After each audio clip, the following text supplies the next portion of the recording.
Today on Physically Spiritual, I have the joy of talking to Teresa Mull.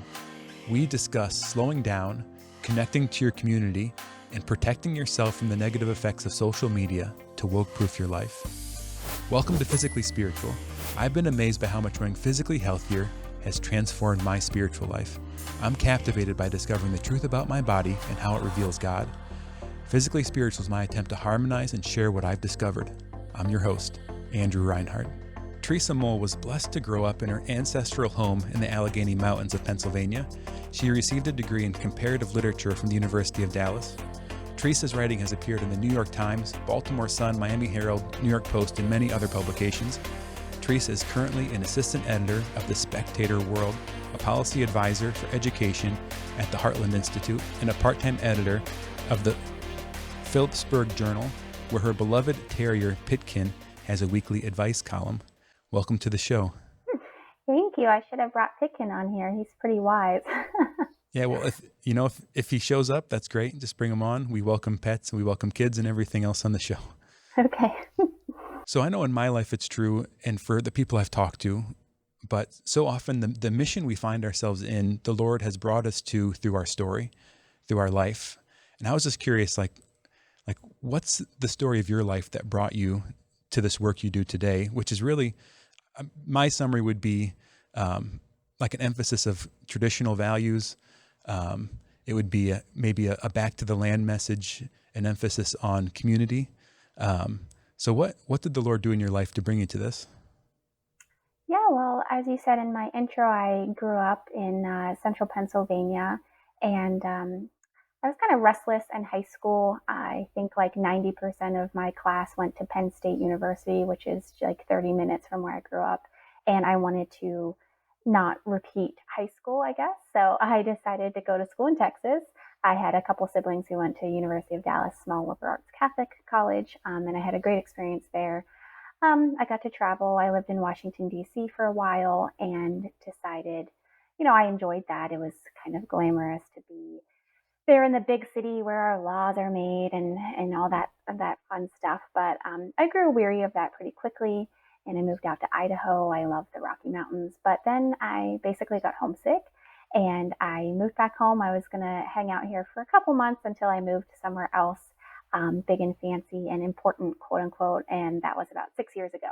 So I kind of became re-enchanted with small town life. I realized after living elsewhere how valuable community is.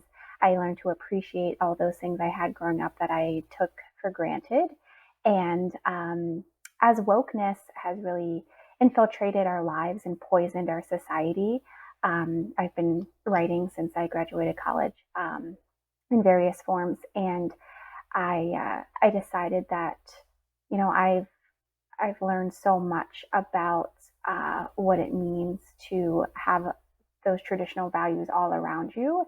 And I was looking for the reason why our society seems to be so angry and so many people are isolated and alienated. And it just seems like a more hostile culture than the one I grew up in, and certainly than we even saw like 3 years ago before COVID.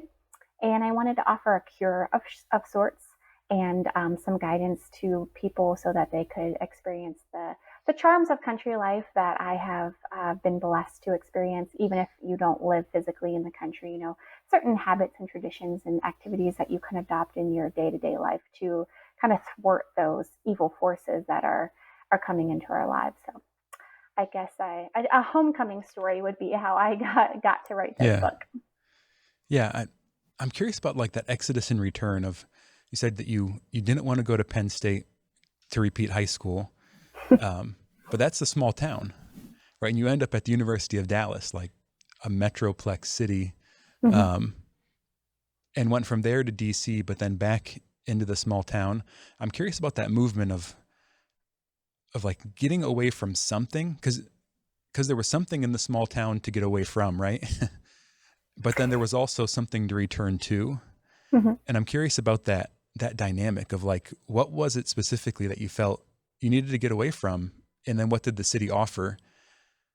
But then there was a certain point where it seems like it lost its charm or had run its course in your life. Yeah, I think a part of it was just natural curiosity. As a young person who grew up somewhere pretty small, I wanted to experience that city life. I was drawn to the excitement of the hustle and bustle and the feeling important, around big, tall buildings and people going places and doing things, and kind of the glamour of that, I guess. And I think the other part had to do with my ego.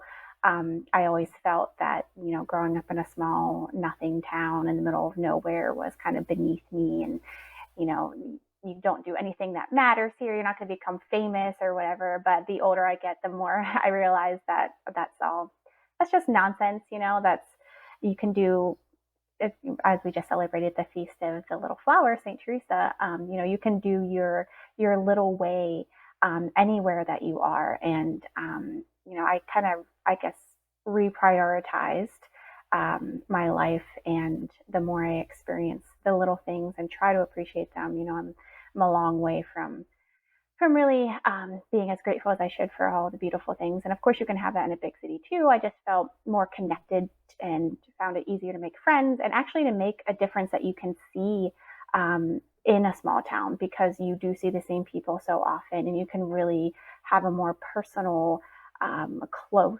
connection to them. Whereas in a city, you see a million people, you never see the same person twice.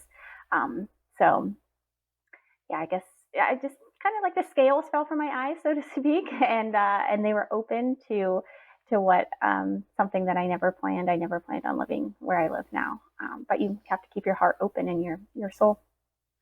I can relate to that. I grew up in a small town, maybe a small city, about 15,000 people.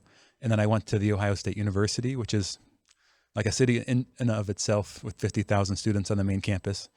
But then I felt the Lord calling me to seminary. And at that point, things were kind of out of my control, right?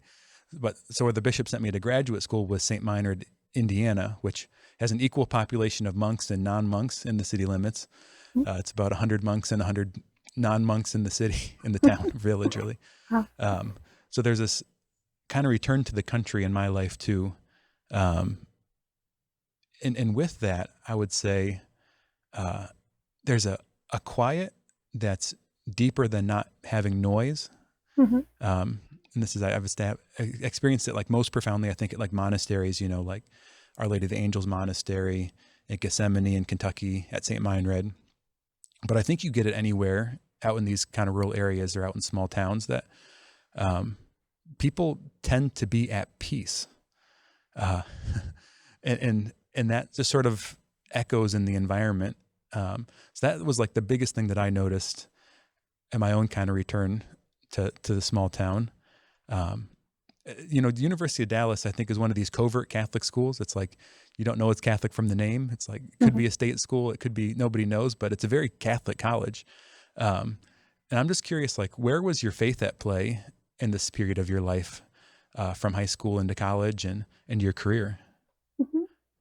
Yeah, I grew up in a pretty devout, traditional, conservative Catholic family. So I'm a cradle Catholic. And then I went to Catholic school from first through graduating high school. And I wouldn't say that I had some very wonderful teachers there who really taught the faith, but you say you went to a Catholic school, that doesn't always mean that you had the most rigorous training as far as if the faith goes. But I did have some wonderful teachers, and my parents certainly did a wonderful job to instill the faith and reading the catechism and making sure we always went to mass and those sorts of things. So I guess that's another thing I kind of took for granted, though. I perhaps was a little sheltered, so to speak, having been surrounded by, if not devout Catholics, at least people who had a sense of religion and respected my faith. And then, yeah, the University of Dallas is a very Catholic place, and I would say my faith was certainly strengthened there. But then I was kind of spat out into the world and going to the big city, and I guess I didn't realize, or I didn't appreciate how many agnostic and atheistic people there are in the world, and even people who say that they're Catholic. And I remember I had a coworker who wanted to go to some sporting event on a Sunday, and I was like, oh, but what about going to mass? And she said, oh, I'll just skip mass and I'll confess it later. And I was like, what? Like slam on the brakes. And I was like, that people think that way? I was like, what? No, that's not okay. So I guess my faith was challenged whenever I got into the real world, quote unquote. But I never I never lost it, thank God. I've certainly had the same struggles that everybody has with their faith, but through the blessings of the Holy Spirit and that foundation that I was able to have from my family and from my very loving, beautiful parents, I've been able to persevere. And um, the more I've seen of the world, the more I think that my faith has been strengthened because I see how true it is. And certainly in writing the book, um, it's like everywhere I looked in every scripture reading, I came upon just, kind of reaffirmed my belief in what I wanted to write about in the book because I was just seeing so much of it as relevant. And I think, of course, that was also the Holy Spirit guiding me to these passages. But I was like, oh, yes, that's about wokeness. That's about wokeness, too. Like everywhere I turned, I could see it. So, yeah, now I have a beautiful faith community here. Um, I try to attend morning mass as much as I can. I've been trying to get better at praying the rosary. That's something I've struggled with. If you have any advice, it's just I get distracted easily, and just making the time to do that is something that I need to get better at. And I know that it'll make a difference in my life every time I do. I feel like my day is lightened and made easier. So. Yeah, my wife Brittany is a rosary prayer, and that's my secret. Is she gets me to pray the rosary a lot more than I would on my own. So that's my Yeah, I've been advice. trying to. My mom lives up the road, and she says the rosary every morning. And I'm like, can I join you? Like, can I tag team with you? Because if I don't have a prayer buddy, I just don't get it done. I don't know why. Yep. Yeah, I'm in the same boat with you. Yeah, you said out in the real world, that's one of the lies, I think, like you got out of the real world and into a fake world. And that was the world where people aren't connected, don't go to church. And like, so the book Woke Proof Your Life came out just a couple months ago recently. Wonderful book. I recommend everyone. I'll have it down in the show notes for people to link at Sophia Institute Press, or it was Crisis Publications, but that's one of That's an imprint of Sophia. An imprint of Yep. Sophia. So you can find that in the show notes. And that dynamic I think is really important of like what's really real. Because like one of the elements you talk about in the book is I think how people spend so much life in this like digital space, this almost like false reality, or now the metaverse is coming out, obviously. So we I think at times people will spend more time or are more connected in this sort of digital space, this kind of quasi-real space, and not be connected with real people, having real relationships, having physical in-person contact with others. And this kind of woke ideology in our society, I think, lives in this false space, in this irreality of the digital world. So just curious in your experience of like how did you come to that realization that one of the keys of protecting yourself from this ideology is limiting that exposure to the media and the new technologies? I would say part of it is just my personality. I don't know if it's because I grew up in central Pennsylvania surrounded by Amish people or because I grew up in an old home.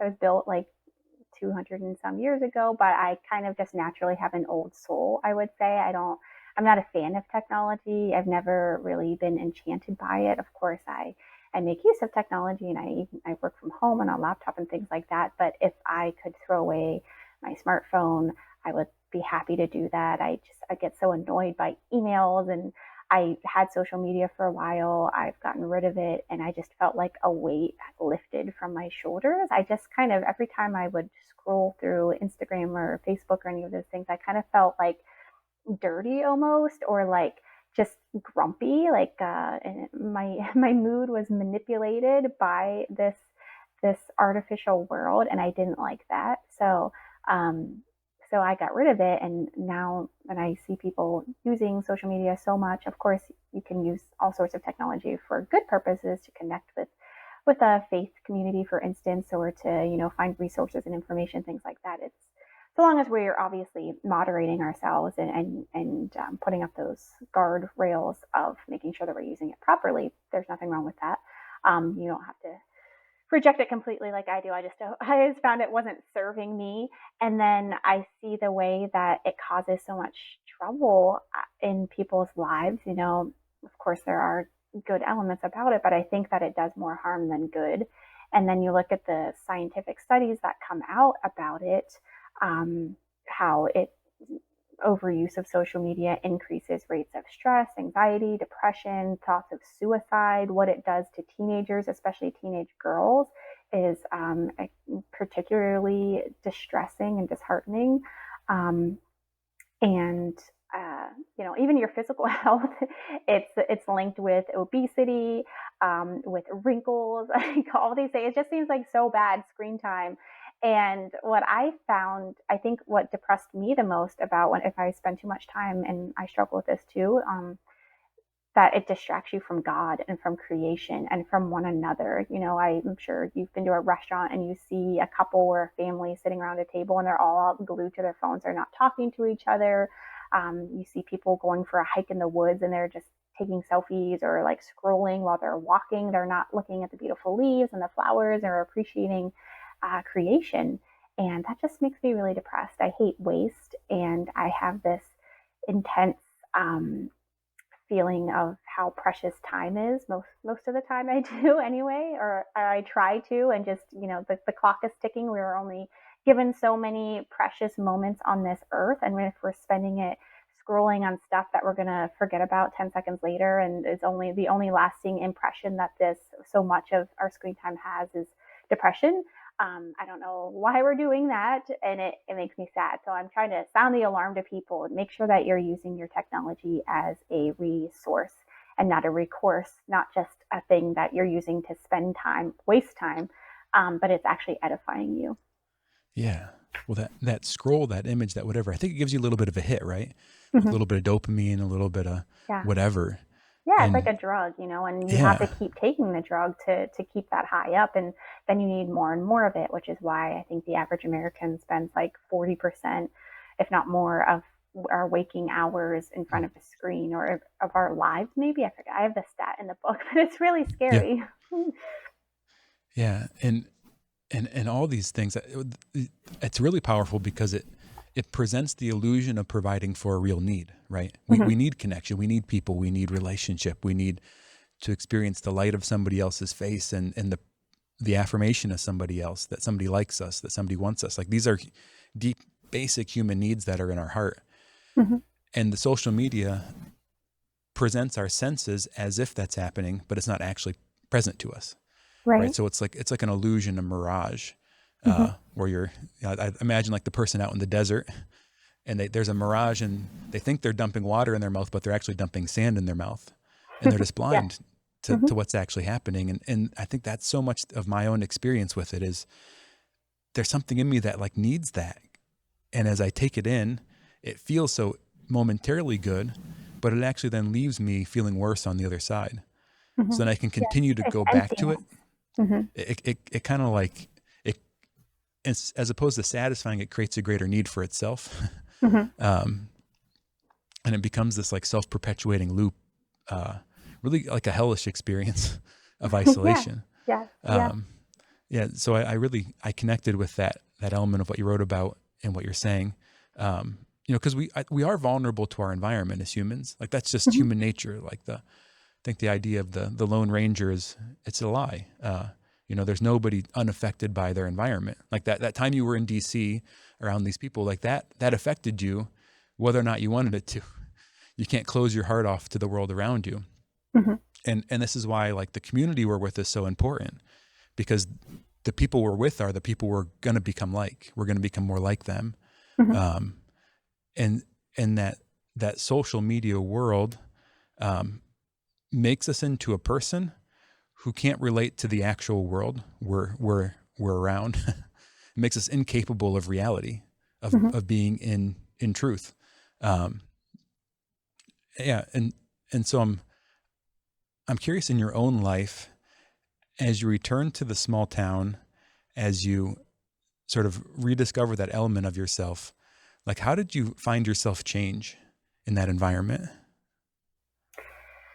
Yeah, I certainly felt a tug on my heart um, to open it and to open my eyes and to make an active, very intentional effort to assimilate myself. I did grow up in this town, but I went to a Catholic school that was like 30 minutes away, and then till eighth grade. And then for high school, I went to a school that was even farther away, like 45 minutes. So I didn't spend a lot of time in my actual hometown, and I didn't go to the public school here. So I didn't have, a bunch of friends around the neighborhood that I already knew.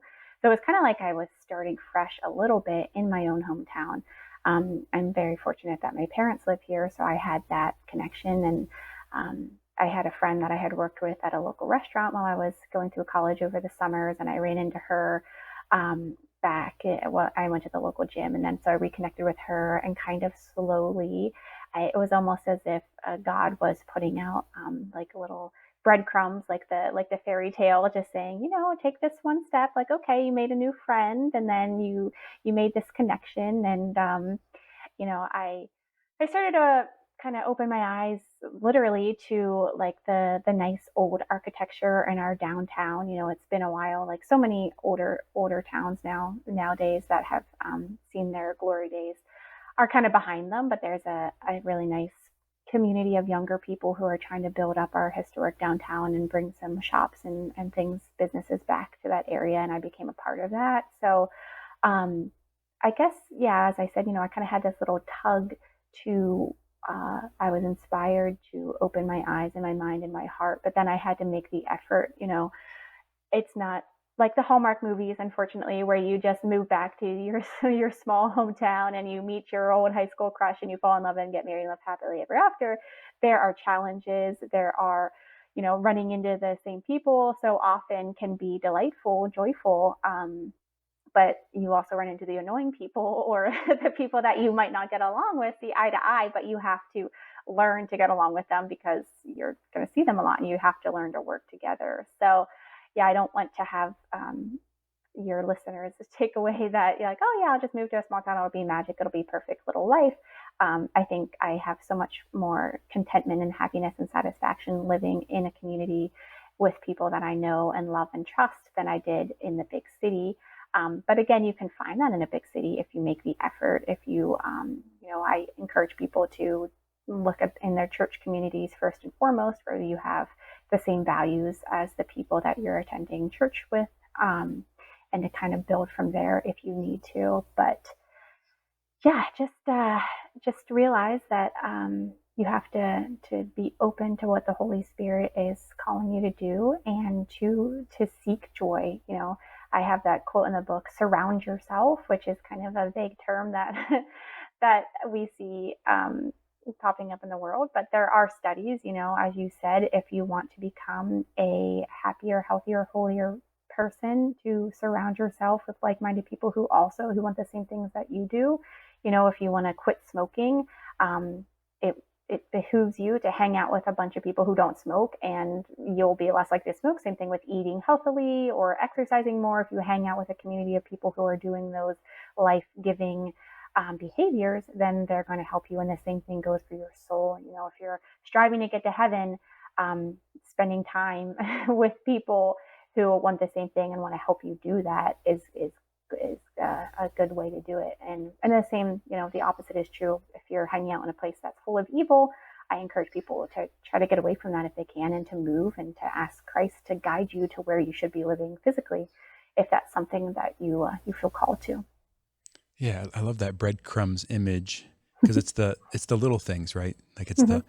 the accepting the invitation, it's the inviting somebody out to coffee, joining that group that's already there. And some people hear the idea of building community, they think I gotta start the community. I have to kind of create this thing from the ground up, or sometimes I have like run for city council, or we can oftentimes, I think, begin with one of the endpoints. Mm-hmm. But it's starting with what's the Lord presenting to you? Like, what are the opportunities? What are the doors that you're not walking through? And with that, then like you said, a trust in the Holy Spirit to guide the process. Mhm. Because oftentimes, like I know in my life, I have like an ideal and an idea of community in my head, but I know for me, my images, my dreams always need to be purified by like the Lord's work. Like I often think of like, if God had answered all of my prayers 20 years ago, how much worse my life would have been, because Mhm. my dreams were too small and my heart was in an even worse condition than it is now, believe it or not. And so I didn't even know what to ask for, or I didn't even know Mhm. what was really good for me. So oftentimes the Lord leads us just to the next right thing, to that next baby step. And before we know it, by taking those next steps, we look back and we realize it's all different. Like something better than our dreams came true. And that's the beauty of God's providence. Um, Yeah, I think I we love can in the, really get caught up in what we want our lives to look like, or what mm, the vision we have it all planned out, and we kind of are trying to tell God what to do, and we're mhm. trying to steer, and we're like, Yeah. nope, I'm going to do this. I'm going to live here. I'm going to marry this person. I'm going to have this job, whatever, whatever. And I think that's why a lot of people are unhappy. And it's not even so much what um, we all tend to do that, and I'm certainly guilty of that too. But it's not even so much what the person wants, but what they think society is telling them they should want. Like, oh, the clock is ticking. You have to be at this level of your career by this time, or you need to follow the corporate route because that's what you do to be successful, quote unquote, in life.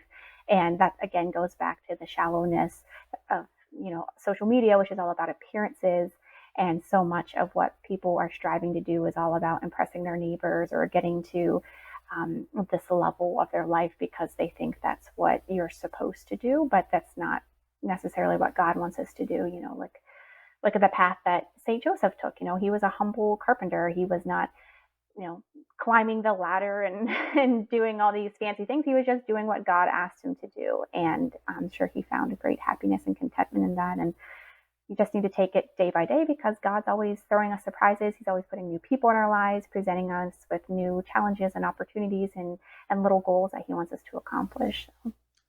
Yeah. Yeah. That putting new people in our lives, that it strikes me that in the scripture, God creates humanity in the context of family and then redeems humanity through the family. So it's like we're looking to redeem our lives or our communities. It's going to happen through structures of family. And one of, I think, the distinctions between like someone that's in your family and someone that's your friend is you don't choose your family members, you choose your friends. So a renewal through family means that you love the people God gives you, not necessarily the people that you want to be with or the people that you have that vision in your head of the perfect community or whatever. But in the book you talk about like joining different clubs and organizations and how a lot of these like organizations are really struggling for membership. And and a lot of Catholic churches, they have an old like Knights of Columbus Council, and it's probably a handful of crusty old guys that have been there together who maybe aren't particularly well formed in their faith. And as a young Catholic who might be on fire with their faith, like that might be the last place you think you should be. But likely the renewal of the community comes through the renewal of what's already there, not tearing it down and building new. So like where the Awaken Studios are in Bowling Green, Ohio, in the local parish, there's a group of young Catholic men who literally have kind of taken over the Knights of Columbus Council and have renewed the council, but then are also building a really dynamic community around the parish. And it's a beautiful example of this, like exactly what you talked about in the book. So I'm curious, like you talked about this downtown community organization. Like how did this play out in your life of joining these clubs, these organizations, and becoming a part of the fabric of the town that you found yourself in? It's a funny story, I guess. As I said, I wasn't planning to stay in my hometown after I moved back. I was working remotely at the time, and I could kind of live anywhere. And I was like, well, I'll go hang out with my parents for a couple months and then move on. And then I stayed for like 6 months, and I was like, I'm too old to be living at home. Like, I should get an apartment. So I went to downtown where a young guy is still fixing up some of the old buildings downtown, and I talked to him about renting one of his apartments. And then through that he was like, hey, we're part of this revitalization corporation, you should join that. And I was kind of like, my first instinct, which I think with a lot of people, is like, you kind of, your first instinct is to say no and push back and be like, oh, I have too many commitments, I'm too busy, or I don't want to do that, I want to go to meetings, whatever.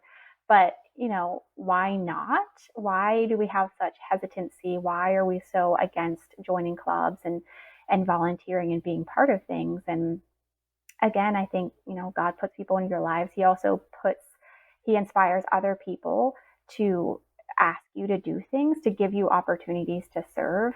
And so I said yes to that. And I was like, okay, well, I guess I'll see what this is all about. I was hesitant. And I started going to these meetings, and I'm very passionate about history and preservation. And we do have these beautiful buildings in my downtown, as so many sweet older towns do. And I was intrigued by that. And I took that first step. I volunteered at an event, and I had a really nice time. I met some people, reconnected with people my family knew through that event, and then it kind of snowballed from there. And now I have this whole big group of friends and connections, and I've become involved in other groups and things like that. And it just fills your life with so many layers of richness. It gives you, again, the opportunity to get to know people, to interact with them, to give someone a smile, and to give them encouragement, to enjoy their company, to learn from them, to help them. And that's what our life is all about. And it fills you with a sense of purpose and satisfaction. And I think if more people did that, even on just a very small level, how much more fulfilling they would find life, and how much more peaceful our society would be if we were all helping each other and hanging out and doing those sorts of things, rather than looking for ways that to call someone a homophobe or a xenophobe or racist or discriminatory, or all these things that we see being so prevalent Yeah. in the woke culture. So Yeah. And being in a space where you can actually make a difference, like you can change your town, like your involvement will have a concrete positive impact on those people's lives. And it just strikes me that that the woke culture and the kind of digital space that it thrives in, there's this kind of mass collaboration that it relies on, of like the boycott or the canceling of somebody, this sort of almost like religious sort of excommunication that happens yeah, it's uh, like a to mob. this mob mentality. Hmm. Exactly. And you really just become sort of an anonymous part of the mass Hmm. that that's being sort of moved by these great waves. And the small town community family involvement is the exact opposite. Like there's probably people in that downtown organization that you don't agree with their political beliefs, their religious beliefs, whatever, right? But since you know each other, you can love each other. And and in that relationship, then you can actually do something positive for the world. You can Yeah, collaborate in that space. absolutely. That's what I think is so beautiful. And I make this point when I talk to a guy in my book about the value of preserving older homes and how they were designed for spending time together, socializing, parlors, sitting rooms, things like that. And dining rooms are kind of like passe now. Front porches, we've moved from a front porch where you'd sit outside and talk to your neighbors as they walk by on the sidewalk, to the back deck where we're all closed in. We have up big fences. We're just hanging out with each other. Now we have these open concept spaces that are more about, like binging or whatever, than really sitting and looking someone in the eye and conversing with them and engaging. And just these subtle kind of changes in architecture and the way cities were laid out. You used to have like a central park where you would go and again socialize and meet with people and spend time together. And now we're more likely to have suburbs that are, so, connected by strip malls or things like that. But that's a little rant. Anyway, so this guy that I interview in the book, he started to fix up an older home that he bought with his wife, and he decided, he was looking for artisans who could help restore the stained glass in his home, or he was trying to look for a certain kind of wood trim or things like that to put back the charm of his older home. And he assembled a list of these craftspeople so that other people who are looking to do the same thing for their older homes would have an easy place to go and find these resources. And he talked about how going to these old home conventions, how people would be there from all different backgrounds. You know, there'd be lawyers there, there'd be plumbers, there'd be, you know, everyone, school teachers, whatever, people from all sorts of demographics, different beliefs, different political backgrounds. And there was not one word said about politics or religion or anything like that. They were there to talk about trim or 1920s doorknobs or things like that. And it's really beautiful how we can be connected again by creation, by these really neat things that are given to us. The same thing with, you know, join a golf club, or you know, I joined my local sportsman's club, and yeah, we'll talk about politics now and then because the world of guns is, you know, it can get pretty political. But mostly we just talk about, you know, oh, how'd you shoot today? Oh, this is a beautiful day, you know, for whatever. How was your day at work? You know, what's new, and stuff like that. You're not talking about all the stuff that divides you. You're talking about what unites you and what interests you and what you have in common. And that's so important. And even if you do have differences with other people, once you've established that friendliness and that concern, you can civilly debate the differences that you have, and you know that you care for each other. And that's the foundation of why you're debating it at all. It's not to get something from the other person. It's not to be mean to them or to put them down, which is what wokeness is about. It's about finding a reason to cancel and censor and control someone. It's because you sincerely care about them, you care about their perspective, and you want them to get to heaven. And if that's what your relationship is based on, that's the point, and that's beautiful. But we're not going to get to that point if we're just bickering and being angry and looking for reasons to hate each other. I love what you said about almost like the purpose of the space or the use of the space, you know, like the design of a home or the design of your town, like is the point to bring people together, to form community, for people to flourish. And it just strikes me that so much of, you know, what's happened in the last 100 years in architecture and urban planning, if you look at the teleology, the end, the purpose, so much of it, I think, is this money, right? How can we get the most homes in, get the most value? We look at these kind of between spaces of the suburbs, of the strip mall. They call them stroads. They're like not streets or roads. They're kind of these between, all these between things, of being sort of between the city and the rural, being between the street and the road. And what happens is these spaces become kind of bad at everything other than making somebody money. Right. Yeah, it's very undefined. Undefined. Kind of like our morality. Yeah. Another thing is that so much of it is like planned obsolescence. It's very much a throwaway society. It's just about comfort and convenience, like getting somewhere that you can sleep, going to a restaurant to satisfy your appetites.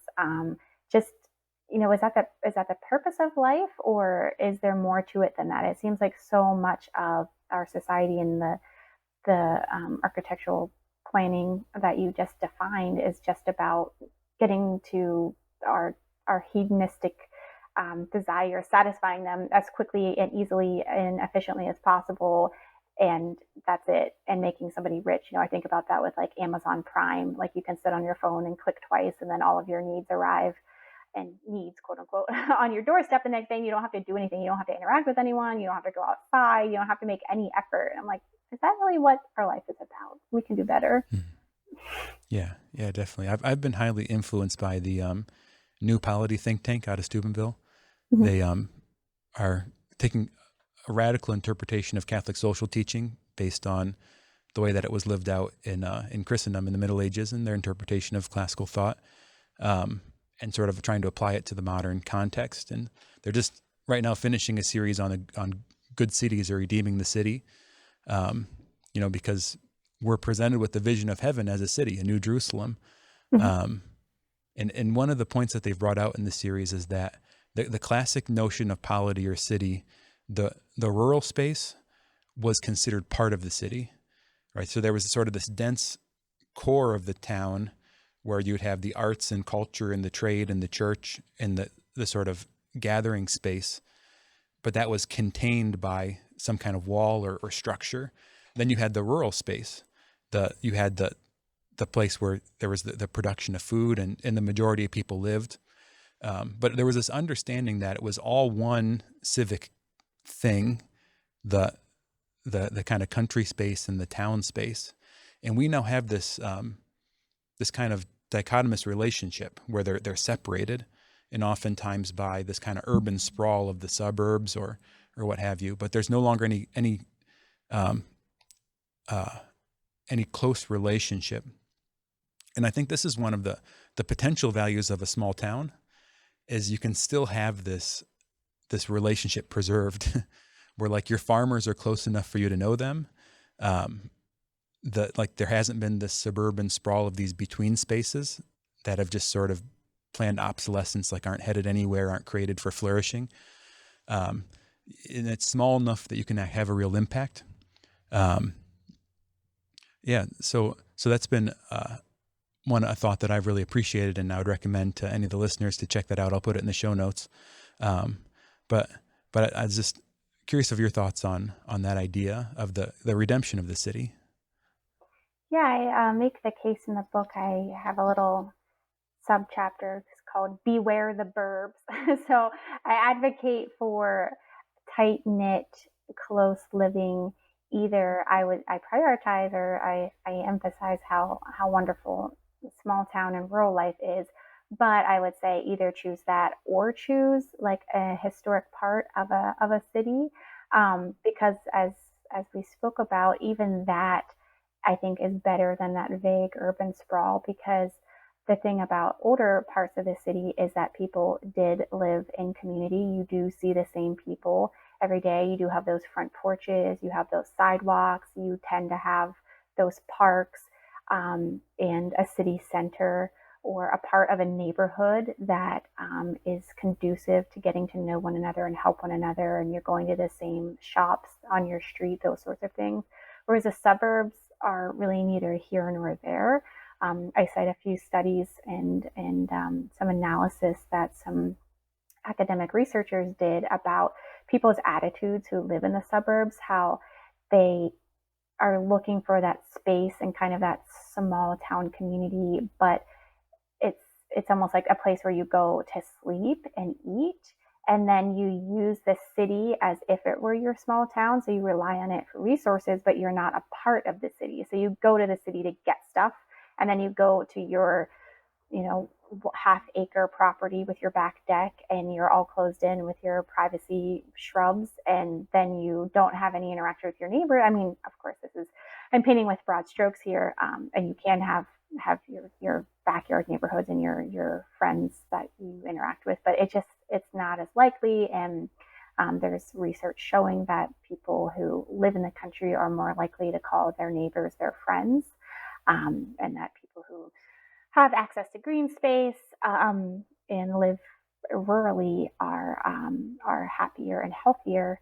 I think another problem with not only the suburbs but city life is that there's so much stimuli that we are not really designed to be able to handle, which is another reason I think that the pings and the dings and the clicks and the this and the that from our phones that are just never ending, the 24-hour news cycle, the alerts, the all those sorts of things, like I know I personally, I think that's why I guess I get so annoyed by my phone. Like, I'm not able to handle that stuff. Like, I have a little tiny human brain, and I struggle enough with just day to day chores and things, and doing my duty. And then you have this whole, I refer to it as unforced stress. If you are familiar with tennis, you know that unforced errors are not when your opponent does anything that's super tricky in the game of tennis, but that you just mess up yourself. And I think that so much of our life is stress, unnecessary stress that we're bringing upon ourselves to no end, to no purpose. If you're looking to move, I would encourage people to live somewhere that's less stressful, fewer traffic jams, less rush hour, easier to park, those sorts of things. I know that it's done wonders for my own peace of mind. Yeah, I love that idea, that the kind of mismatch theory. Like I've heard it said, we have like Stone Age bodies still, but we don't live in that environment anymore. Mm-hmm. So it's like we've drastically changed our environment, but biologically, emotionally, we're not suited to the environment we're in. Mm-hmm. And so much of it comes to that, I think, teleology again, the purpose. What's the purpose of all of that? And and there's an extractive relationship in both ways, right? The person in the suburbs has an extractive relationship with the city and with the country, because they're both, like consuming the goods of both places without contributing to either. Mhm. But then they're simultaneously they're being extracted from, right? So they're seen as the real commodity, right? Their attention, their money, their pocketbooks, right? So we're in this kind of tyrannical system of use, of extraction, where we're kind of in the middle of it, both the victim of it, but then also the perpetrator simultaneously. Mhm. And you mentioned moving, and I think that's a powerful idea. But the reality for a lot of people is they don't necessarily aren't able to move, right? Whether financially or family wise or job or what have you.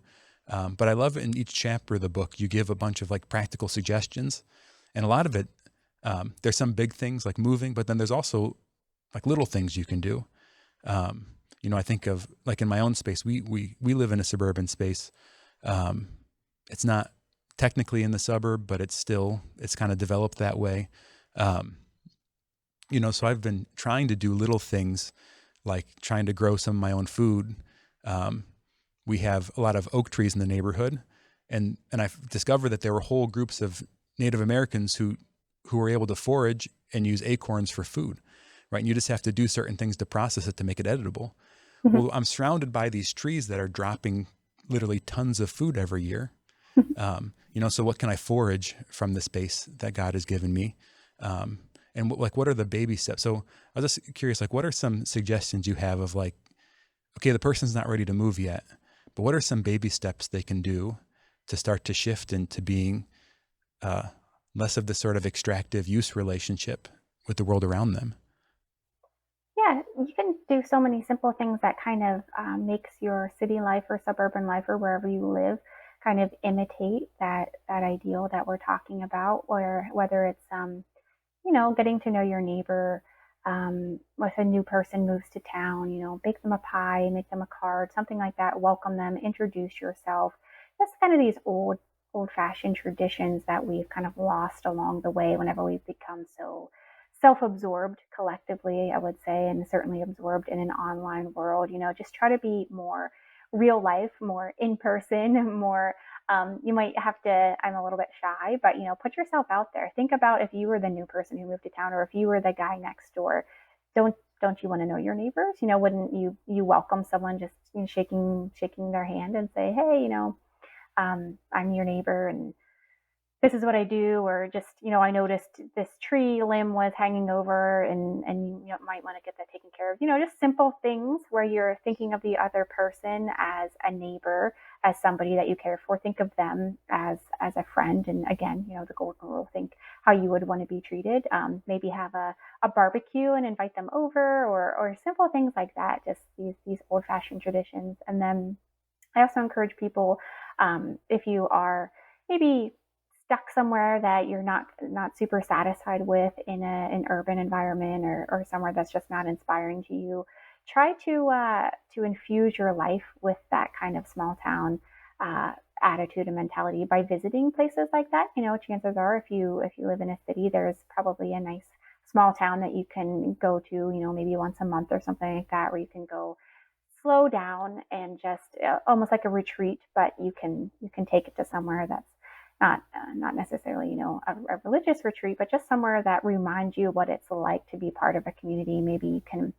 I encourage people to make traditions with their families, with their kids. Maybe every time that you have a soccer game, you can stop at the same ice cream place and get that tradition, get to know the people who work there, the family who owns it, or just, sweet little simple things like that. It doesn't have to be big, major, all at once, all the time, but just to infuse your life with those experiences, and then also to make your home, I write, a refuge for the world weary, yourself included.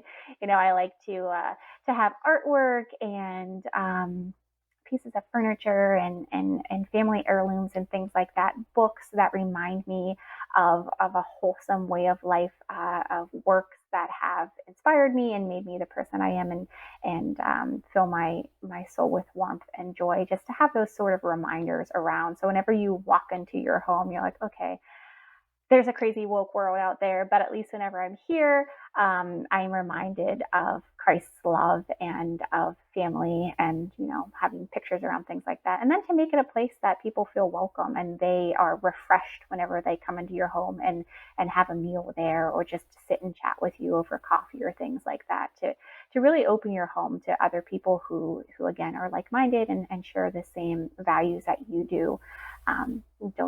Don't again be shy or think, oh, nobody wants to come over, nobody hangs out in person anymore. Well, maybe they don't, but they should.